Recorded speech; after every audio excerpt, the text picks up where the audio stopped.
আসসালামু আলাইকুম, নাইমুর রহমান। আশা করি আপনি ভালো আছেন। আজকের ইন্টারভিউতে জয়েন করার জন্য আপনাকে অসংখ্য ধন্যবাদ জানাচ্ছি নিয়ন্সি থেকে। ওয়ালাইকুম আসসালাম। আহ, আপনি কেমন আছেন ভাইয়া? এই তো আছি আলহামদুলিল্লাহ। আমি দেখতে পাচ্ছি আপনি একজন ব্যাক এন্ড ডেভেলপার হিসেবে রোল প্লে করছেন। তো একজন ব্যাক এন্ড ডেভেলপার, প্রথমে আপনার সম্পর্কে একটু শর্ট সামারি দেবেন।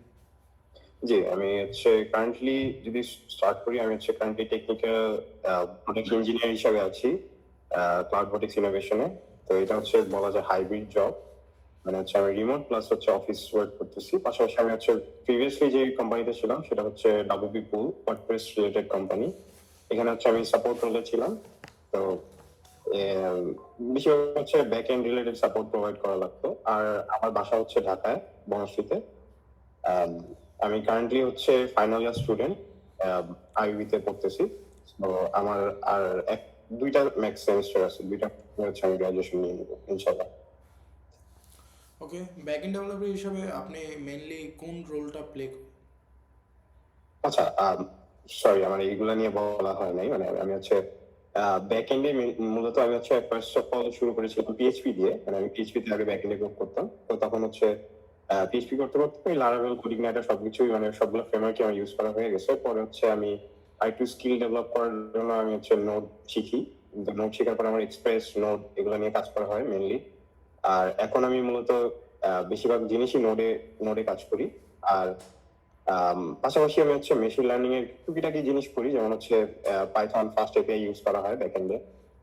কারণ মূলত ক্লায়েন্টের অনেক সময় রিকোয়ারমেন্ট থাকে, তাদের এপিআই ডেভেলপ করতে হয়। তখন most of the cases client চাই একটা ইন্ডাস্ট্রি লেভেলের জিনিস হিসেবে, তখন পাইথন ইউজ করা হয়। এছাড়া আমি মেইনলি এখন নোড দিয়ে কাজ করতেছি। React, যদি ফ্রন্ট এন্ড বলেন তাহলে ফ্রন্ট এন্ডে আমি ভিউ, রিয়েক্ট এগুলো পারি, টাইপস্ক্রিপ্ট। আচ্ছা, অথেন্টিকেশন এবং অথরাইজেশনের মধ্যে পার্থক্যটা কি? অথেন্টিকেশন আপনি যখন একটা বলা যায় ইউজার নেম পাসওয়ার্ড দিলেন, এটা আপনাকে অথেন্টিকেট করবে। আর অথরাইজেশন আপনাকে অথরাইজ করতেছে যে আপনি এই পেজটাকে আপনি অ্যাক্সেস করতে পারবেন, আপনার রোলটাকে চেক করতেছে যে হ্যাঁ আপনি এই লেভেলের রোল আপনার আছে, আপনাকে অথরাইজ করতেছে। অথেন্টিকেশন আপনি ইউজার নেম পাসওয়ার্ডটা মারবেন, আমি জেলোবিটি টোকেন চেক করলাম যে এটা কি অথরাইজ মানে অথরাইজ করার যোগ্য কি না, মানে এরকম। অনেক সময় টোকেন মিসম্যানেজমেন্ট হতে পারে, যেমন ধরা যায় অনেক সময় মনে করেন আমরা যখন আইফ্রেমে যদি অথেন্টিকেট করতে চাই, সেটা কিন্তু হয় না অনেক সময়, কারণ আইফ্রেমে আপনার টোকেন গুলো পায় না। মনে করেন আমি যদি একটা এক্সাম্পল দিই, এনভার্টো মার্কেটে যখন আপনি একটা স্ক্রিপ্ট আপলোড করেন, তখন কিন্তু এনভার্টো থেকে একটা আইফ্রেম ক্রিয়েট হয়। তখন আপনি মনে করেন একটা লগ ইন করতে চাচ্ছেন, বাট পারবেন না, আপনাকে ওই ওয়েবসাইটে ভিজিট করে তারপর লগ ইন করা লাগবে। ওকে, সো এপিআই জিনিসটা কি, যদি একটু ক্লিয়ার করতেন। আচ্ছা, এপিআই জিনিসটা যদি বলা যায়, মানে একদম যদি বাচ্চাদের মতো বলি, এপিআইটা আমি একদম সিম্পলেস্ট ওয়েতে যদি পুট করতে চাই, যেমন আমি কোডটা করেছি, এটা একটা হেডলেস ওয়েতে চলবে। যেমন আমি যে মানে একটা ফাংশন লিখলাম, এটা দিয়ে মনে করেন আমি আমার ডেটাবেসের সাথে কানেক্ট করতেছি। ডেটাবেস থেকে যে আমি মানে ডেটাবেস বা যেটাই বলেন, আমি যেখান থেকে আমি ডেটাকে মানে একটা ডেটাকে আমি আরেকটা জায়গায় কল করতেছি, মানে একটা ডেটাকে আমি আরেকভাবে মানে পাঠাই দিচ্ছি, যদি সহজ হইতে বলি। একটা ফ্রন্ট এন্ডের মধ্যে মনে করেন আমি এপিআই ইউজ করতেছি।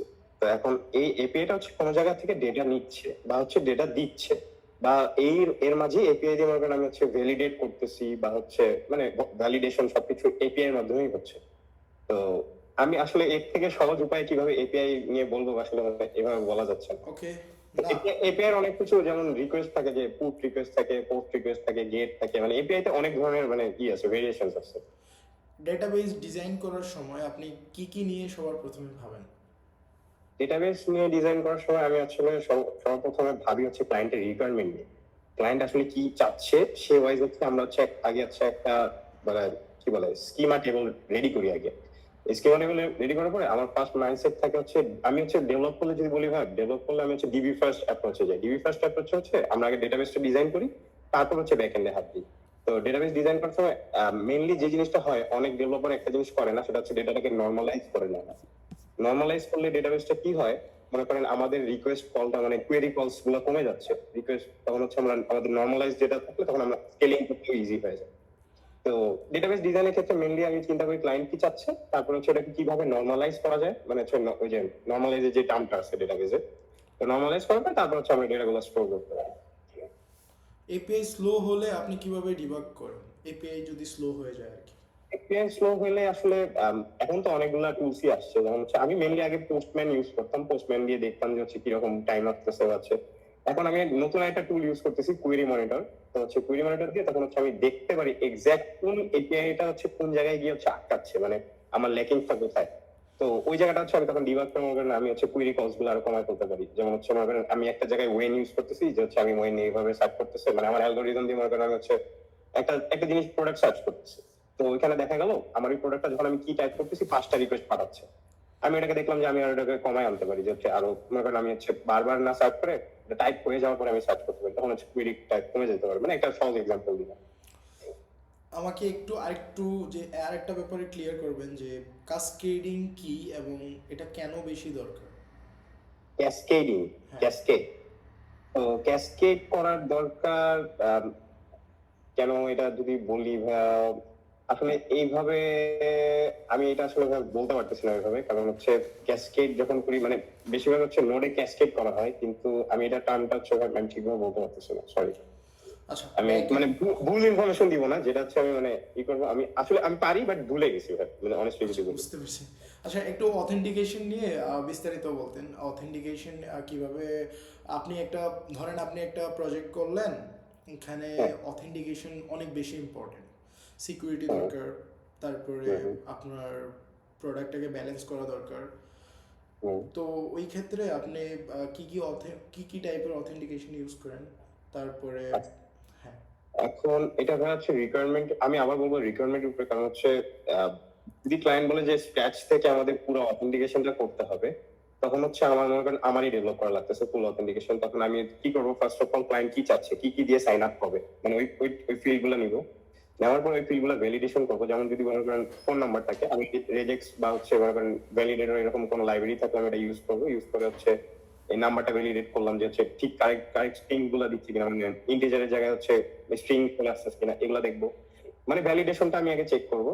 ভ্যালিডেশন চেক করার পরে তারপরে টোকেনটা চেক করবো। যদি আমি যেহেতু নোডে কাজ করি, আমার জেলোডি টোকেনটা চেক করা লাগে, তো টোকেন চেক করবো।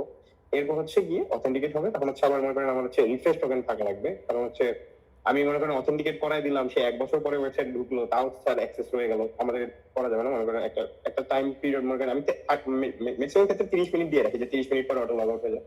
আর যদি স্ক্র্যাচ থেকে না বানানো লাগে, মনে করেন আমাদের ভ্যালিডেশন তারপর হচ্ছে অথেন্টিকেশন এগুলো করা লাগলো না, তখন স্ক্র্যাচ থেকে যদি না করা লাগে, তখন আমাদের কাছে বিভিন্ন অপশন আছে, যেমন অনেকগুলো লাইব্রেরি আছে, ক্লার্ক বলা যায়, তারপর হচ্ছে সুপারভাইজার মনে করেন লগ ইনের আছে, মানে এরকম হচ্ছে আমাদের অনেকগুলো লাইব্রেরি আছে যেগুলো আমরা ইউজ করতে পারি অথেন্টিকেশনের জন্য। গুগলেরও বলা যায়, মানে আমরা গুগলের যে ইটা ইউজ আচ্ছা, করি। সিকিউরিটির অনেক বড় একটা ব্যাপার হচ্ছে পাসওয়ার্ড। হ্যাঁ, পাসওয়ার্ড কিভাবে সিকিউরলি স্টোর করা উচিত, মানে কিভাবে? হ্যাঁ, আচ্ছা, পাসওয়ার্ড স্টোর করতে গেলে যদি বলি বেসিক ডেভেলপার কি করে, সে ডাইরেক্ট স্ট্রিংটা স্টোর করে ফেলে। সো এটা তো একদমই করা যাবে না, এটা অনেক বড় সিকিউরিটি রিস্ক। একদম বেসিক লেভেলে হইলেও MD5 করে রাখা লাগবে, একদম বেসিক লেভেলে হইলেও। আর যদি মনে করেন ভালোভাবে স্টোর করতে চান, তখন হচ্ছে আমরা একটা কি মানে একটা কি জেনারেট করতে পারি, যেটা হচ্ছে মনে করেন ওই পাসওয়ার্ডের সাথে আমরা বাইক্রিপ্ট ইউজ করতে পারি। এখন বেশিরভাগ ওয়েবসাইটে হচ্ছে বাইক্রিপ্ট ইউজ করা হয়। তো বিক্রিপ্টের সাথে আমরা একটা কি দিয়ে ওই কিটাকে দিয়ে হচ্ছে আমরা হ্যাশ করে ফেলতে পারি। হ্যাশ করার পরে ওই কি ছাড়া ওই পাসওয়ার্ডটাকে মানে বাইক্রিপ্ট হচ্ছে কখনো ডিকোড করা যায় না, এটা ইউজ করতে পারি। বা হচ্ছে আমরা SH5 ইউজ করতে পারি, এরকম হচ্ছে ডাইরেক্ট ডেটাবেস থেকে SH5 ইউজ হয়ে যাবে। বাট এটা অতটাও সিকিউর না বলা যায়, কারণ হচ্ছে আমরা কি ইউজ করতেছি না। তো একটা পাসওয়ার্ড যদি আমরা স্টোর করতে চাই, একটা কি ইউজ করা লাগবে। একটা কি জেনারেট করে র্যান্ডম টাইম আমরা ইউজ করতে পারি, যেমন হচ্ছে র্যান্ডম টাইমে ওই টাইমে একটা কি জেনারেট হলো, ওটা দিয়ে হ্যাশ হয়ে চেক করলো। যখন আবার ওই পাসওয়ার্ডটা আমরা মানে চেক করতে যাবো, তখন আমরা ডিকোড করবে না, তখন মনে করেন হচ্ছে আমরা পাসওয়ার্ডটা এন্টার করবো, ও এরকম একটা কি জেনারেট করে ম্যাচ করে দেখবে যে ম্যাচ হচ্ছে কিনা, তখন লগ ইন করে দিবে এরকম। আচ্ছা, প্রোডাকশন লেভেলে যাওয়ার পরে আপনি অনেকগুলো বাগ পাইলেন। হ্যাঁ, প্রোডাকশন লেভেলে যাওয়ার পরে সো সবার ফার্স্টে আপনার সাইড থেকে আপনি কি করবেন বা আপনি কি করেন ওই সময়? আচ্ছা, যদি মনে করেন অনেকগুলা বাগ এসে বসে, সচরাচর এমন হয় না, মনে করেন ছোট সংক্ষিপ্ত বাগ আসে, বাট যদি বাগ আসে আমাদের কি থাকে, একটা স্টেজিং সাইট থাকে। তো বাগ গুলা যেগুলো আসে আমরা মনে করেন স্টেজিং এ হচ্ছে আমরা ওগুলো ফিক্স করতে থাকি। পাশাপাশি হচ্ছে আমরা যে বাগগুলো আসছে এটা নিয়ে একটা হচ্ছে আমরা নোটিফিকেশন দিই ইউজারকে যে এখানে হচ্ছে একটা বাগ চলতেছে অলরেডি, এটা নিয়ে হচ্ছে আমরা একটা জানাই, যদি হচ্ছে প্রোডাকশন গ্রেডে হয়। আর যদি স্টেজিং এ আমাদের আপডেট করে আমরা হচ্ছে স্টেজিং থেকে ওটা পুশ করে দিই, তখন হচ্ছে এটা চেঞ্জ হয়ে যায়। আর বাগ যেহেতু হচ্ছে তখন আমরা হচ্ছে মেইনলি আগে দেখি যে কুইক ফিক্স দেওয়া যাবে কিনা। একটা বাগ হলে তখন মনে করেন আগে ফার্স্ট অফ অল আমরা কুইক ফিক্সটা দেওয়ার চেষ্টা করি, যে একদমই প্রোডাকশনে হাত দেওয়া যাবে না, কারণ হচ্ছে বাগে যদি আমি আরো হাত দিই প্রোডাকশনে, তখন যদি প্রোডাকশন সাইডটাও ডাউন হয়ে যায় তখন আমাদের বিজনেসই বন্ধ হয়ে যাবে। ওই জন্য আসলে স্টেজিং এর মধ্যেই ডিবাগটা করা লাগে মেইনলি। ওকে, অসংখ্য ধন্যবাদ আমাদেরকে সময় দেওয়ার জন্য, এবং আপনার ইনফরমেশনগুলো আমাদের জন্য অনেক বেশি হেল্পফুল ছিল নাইমুর রহমান ভাই। যদি আপনার এডুকেশন লাইফ নিয়ে একটু বিস্তারিত বলতেন। এডুকেশন বলতে ভাইয়া আমি হচ্ছে এইচএসসি দেই 2022-এ, মানে আমার একটু লেট হয়, কারণ হচ্ছে আমি স্টাডি একটু লেটে শুরু করছিলাম। তো এইচএসসি পরে আমি হচ্ছে ভর্তি হই আইউবিতে, ইন্ডিপেন্ডেন্ট ইউনিভার্সিটি ঢাকার মধ্যে। এখানে হচ্ছে আমি সিএসসি পড়তেছি। সিএসসি আমি স্টার্ট করি 2023-তে স্প্রিং এ শুরু করার পরে আমার এই ইয়ারে হচ্ছে মানে 2025-এ শেষ হয়ে যাওয়ার কথা। আমার হচ্ছে এখনো আরো 2টা সেমিস্টার বাকি আছে। আমার সিজি মানে কাইন্ডলি আমার সিজি চলতেছে 3.71। ইনশাল্লাহ এরকম ধরে রাখতে পারবো, মানে এরকম হচ্ছে আমার আগাচ্ছি। আর এর মাঝামাঝি হচ্ছে অনেকগুলা কোম্পানিতে কাজ হয়েছে, তো মানে ভালোভাবে কাজ করে। আমি আসলে মেইনলি কাজের দিকেই ফোকাস দিছি তো। আর পাশাপাশি হচ্ছে আমি স্টুডেন্ট মানে যখন 8-9-এ ছিলাম তখন থেকে ফ্রিল্যান্সিং করতেছিলাম, তো আমার এদিক থেকে ব্যাকগ্রাউন্ড হচ্ছে মানে একটু বলা যায় স্কিলটা ওইভাবেই ডেভেলপ হয়েছে। বর্তমানে কোথায় জব করতেছেন? কোথাও জবে আছেন? হ্যাঁ, ক্লাউড ভর্টেক্স ইনোভেশন, এটা হচ্ছে বাসাবোতে অফিস ওদের। আমি হচ্ছে রিমোট ওয়ার্ক হিসেবে কাজ করতেছি, টেকনিক্যাল প্রোডাক্ট ইঞ্জিনিয়ার। ঠিক আছে। আপনার সিএসসি মানে আপনার যে প্রোগ্রামিং লাইফটা বা ডেভেলপমেন্ট লাইফটা বা জি। ডেভেলপমেন্ট ব্যাকগ্রাউন্ডে মানে আইইউবি ইউনিভার্সিটি বা ইন্ডিপেন্ডেন্ট ইউনিভার্সিটি কতটুকু রোল প্লে করলো আপনার জীবনে? আমি জাস্ট ইন্টারভিউর বাইরে কোয়েশ্চেন করতেছি। আমি যদি ফর্মালি এটার উত্তর না দিয়ে মানে হচ্ছে যদি নর্মালি দিই, মানে প্রফেশনালি যদি না দিই, মানে অ্যাজ এ যদি মানে ফ্রেন্ড হিসেবে যদি দিই, আমি বলবো আমাকে কোনো দিক থেকে আসলে হেল্প করে নাই। কারণ হচ্ছে আমি যখন ঢুকছি, আমি ঢুকার পরে আমি দেখতেছি আমি যেগুলো করে আসছি ওগুলাই আমার বারবার করা লাগতেছে। হ্যাঁ, মানে একটা জিনিস দিয়ে আমি বলবো যে আমার হেল্প হয়েছে, মানে এটা আমি না করতে পারবো না যে আমার থিওরিটা মানে থিওরিটিক্যাল জিনিসগুলো আমার হচ্ছে ইমপ্রুভ হয়েছে। যেমন হচ্ছে আমি একটা জিনিস আগে জানতাম যে হচ্ছে এটা দিলে এটা হবে, কিন্তু এটা পিছনে রিজনটা জানতাম না যে কেন হবে। তো ওই জিনিসগুলো আমি জানতে পারতেছি আসলে। ওকে। আর এরপরে যদি যদি এমন হইতো যে আপনি এর আগে এরকম আইডিয়া বা এর আগে এরকম ডেভেলপমেন্ট জার্নিতে আপনি যাওয়ার একবারে ফার্স্ট আপনি জাস্ট আইইউবি কি জানি আইইউবিতে জাস্ট জয়েন হইলেন এবং শুরু করলেন, হ্যাঁ, তো ওই পারপাসে মানে আপনি কতটুক এই ইউনিভার্সিটি থেকে কতটুক সাপোর্ট পাইতেন আপনার ডেভেলপমেন্ট জার্নিতে? যদি আমি বলি যে হচ্ছে আমি তো হচ্ছে ইউনিভার্সিটিতে অতটা অ্যাক্টিভ না, কারণ হচ্ছে অনেকগুলা ক্লাব আছে, অনেক কিছু আছে, বাট আমি তো কাজ নিয়ে ব্যস্ত থাকি, যার কারণে আমি ক্লাবে সময় দিতে পারি না। তো আমি যদি ক্লাবে সময় দিতাম, যেমন আমাদের হচ্ছে অনেকগুলো প্রোগ্রামিং কন্টেস্ট হয়, অনেক কিছু হয়, মানে হচ্ছে বড় সিনিয়র ভাইরা আছে যারা হচ্ছে শিখায়, মানে এখন তো তারা বের হয়ে গেছে। তো ওইখানে থ্রুতে মনে করেন অনেক কিছুই আমি হয়তো শিখতে পারতাম, যা এখনো পারবো বলা যায়। মনে করেন ওইখান থেকে আমি আসলে মানে অনেক কিছু শিখা যায়, বাট হচ্ছে এইভাবে রিয়েল লাইফ প্রজেক্ট না করলে আসলে ওইভাবে শিখা যাবে না। মানে এটা হচ্ছে বলা যায় যে আমি বই পড়ে শিখতেছি। বই পড়ে শিখা আর হচ্ছে রিয়েল লাইফে শিখা দুইটা ডিফারেন্ট জিনিস। ধন্যবাদ আপনাকে, অসংখ্য ধন্যবাদ। যদি আপনার মধ্যে আমাদের সম্পর্কে কোনো ধরনের কোয়েশ্চেন অথবা কোয়ারি থেকে থাকে তাহলে করতে পারেন নির্দ্বিধায়। আচ্ছা, তবে আমি হচ্ছে আপনাদের নিয়ে একটু রিসার্চ করতেছিলাম, মানে আমি আপনাদের সাইটটা দেখতেছিলাম। আমি আসলে ক্লিয়ার ধারণা পাইনি আপনারা হচ্ছে মানে কি রিলেটেড কাজ করেন বা হচ্ছে কি রকম ওকে, ভাবে আগান। আমাদের অনলাইনে আপনি আসলে ক্লিয়ার ধারণা পাবেনই না, বিকজ আমরা ওইভাবে আমাদের প্রোডাকশন লাইনটাকে অনলাইনে বা মানে অ্যাকচুয়ালি আমরা প্রাইভেট রাখি, সব কিছু চেষ্টা করি প্রাইভেট রাখার। সো আমরা বেশিরভাগই স্ল্যাশ প্রজেক্ট ডেভেলপার, সো মানে স্ল্যাশ প্রজেক্ট ডেভেলপ করে থাকি আর কি। মেইনলি আমাদের ওন প্রজেক্ট থাকে বেশিরভাগই, আর আমরা সার্ভিস বেস কাজ করে থাকি। আমরা মেইনলি কোনো কোম্পানির জন্য কাজ করে থাকি না, বা মানে ওই টাইপের না যে ও বাইরে থেকে একটা প্রজেক্ট আসলো ওই প্রজেক্টটা আমরা শেষ করলাম, এরকম না। আমাদের ওন প্রজেক্ট থাকে বেশিরভাগ। আচ্ছা, নিজেদের মানে প্রোডাক্ট। হ্যাঁ, আমরা 60% প্রজেক্টই এক্সপেরিমেন্টাল পারপাস হয় আমাদের।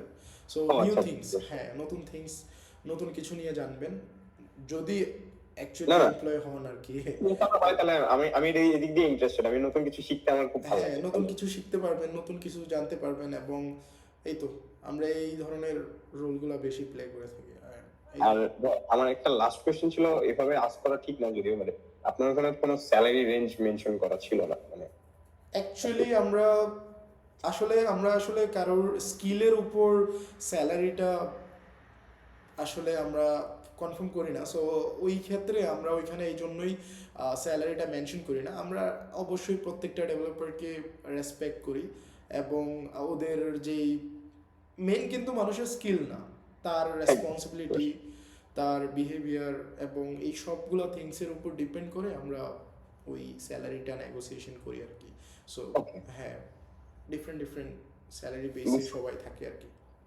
আর যেহেতু এখানে বেশিরভাগই এক্সপেরিমেন্টাল পারপাস প্রজেক্ট হয়ে থাকে, তো এখানে different developer different role play করা লাগে। সো এই আর কি। বুঝতে পারছি ভাই। তো আপনি স্যালারি নিয়ে অবশ্যই জানতে পারবেন যদি অ্যাজ এ আমাদের সাথে আমাদের সাপোর্ট টিম আপনাকে আপডেট করবে। অবশ্যই যদি সামনে আমাদের কি হচ্ছে না হচ্ছে, এবং আজকের ইন্টারভিউর অ্যান্সারটা আপনাকে আমাদের সাপোর্ট টিম থেকে দেওয়া হবে। কবে অ্যান্সার পাইতে পারি? মানে আমি হয়তো ভালোভাবে আপনি ইন্টারভিউ এই দেইনি মাসে আমার। ইনশাল্লাহ অ্যান্সার পাবেন। তবে যদি আপনি আমাদের সাথে আমাদের একজন এমপ্লয়ি হন, তাহলে আগামী মাস থেকে ইনশাল্লাহ ধরে রাখতে পারেন। হ্যাঁ, আমরা মার্চ থেকেই আমরা হচ্ছে যে এমপ্লয়িগুলো নিতেছি আছি। আর ভাই আমি জাস্ট দুইটা কথা বলবো, যে হচ্ছে মানে আপনাদের বেশি টাইম নিব না, আমি আপনাদের জাস্ট আপনাদের কি টাইপের প্রোডাক্ট, মানে একটা যদি আইডিয়া দিতেন। আমরা ব্লকচেন প্রজেক্ট নিয়ে কাজ করি বেশি। আর হ্যাঁ, ব্লকচেন নিয়েও কাজ করি, তারপরে আমাদের দেশি প্রজেক্ট আছে, ওগুলো নিয়ে কাজ করি। অ্যাকচুয়ালি আমি কোনো টেকনিক্যাল পারসন না, আমি আপনাকে অনেক টেকনিক্যাল কোয়েশ্চেন করছি। সো হ্যাঁ, আমি কোনো টেকনিক্যাল পারসন না, আমি বুঝতে পারছি, দ্যাটস ওকে ভাই। বাট আমি এমন যে লাইক আমরা বেশিরভাগ ব্লকচেন প্রজেক্ট আছে আমাদের, বেশিরভাগ বিভিন্ন আইডিয়ার উপর আমরা প্রজেক্ট করে থাকি। আর দেশি প্রজেক্ট আছে অনেকগুলো, যেগুলোর উপর কাজ করতেছি এবং করে যাচ্ছি, প্রতিনিয়ত আপডেট করে যাচ্ছি, এই আর কি। আমি আসলে আপনাকে এই কোশ্চেনগুলো করলাম কারণ আমি আসলে ওই যে বললাম যে আমি আসলে কোনো ধারণা পাইনি, তো যার কারণে আচ্ছা, আমি কি আপনাকে আরো একটা কোয়েশ্চেন করতে পারি? হ্যাঁ শিওর শিওর। বর্তমানে আপনি যেখানে জব করতেছেন, আপনি আরেকটু ডিটেইলি ক্লিয়ার করবেন আপনার, আমি অ্যাকচুয়ালি ভুলে গেছি, আপনি একটু আগে বলছিলেন কোন একটা কোম্পানিতে কি রোল প্লে করতেছেন বর্তমানে? Cloud vortex innovation, technical project engineer, মানে প্রোডাক্ট আপনার ইঞ্জিনিয়ার। রোলটা কি? আমার রোলটা হচ্ছে মানে যারা ডেভেলপ করতেছে তাদেরকে আমি টিম মেইনটেইন করি, পাশাপাশি আমি ডেভেলপও করতেছি। আচ্ছা আচ্ছা আচ্ছা, মানে আপনার রোল হচ্ছে আপনি মেইনটেইন করেন পুরো টিমটাকে, রাইট? হ্যাঁ, টিমটাকে আমি হচ্ছে তাদের হচ্ছে প্ল্যানটাকে রেডি করে দিই, ডেটাবেস ডিজাইন আমি করি, সবকিছু মানে সিস্টেম আর্কিটেক্ট যে ডিজাইনটা বলা যায়, আমি ডিজাইনটা আমি পুরোটা রেডি করি, তারা কাজ করে, আমি তাদেরকে ওভারভিউ করি, পাশাপাশি আমিও ডেভেলপ করতে থাকি। আচ্ছা, ওকে। মানে যদিও আমার এই কোয়েশ্চেনটা করা ঠিক হবে না, বাট না, না, আমি না, জাস্ট সমস্যা নেই। আরেকটু কোয়েশ্চেন করতেছি, আপনার স্যালারি রেঞ্জটা কেমন? আমাকে এক্সাক্ট বলার দরকার নেই, জাস্ট রেঞ্জটা বলে দেন। আন্ডার 50K পাচ্ছি ভাই, মানে আন্ডার 50, মানে আমি এক্সাক্ট অ্যামাউন্ট বলতে আমার সমস্যা নেই ভাই, মানে এক্সাক্ট আমি হচ্ছে এখন 35 পাচ্ছি। ওকে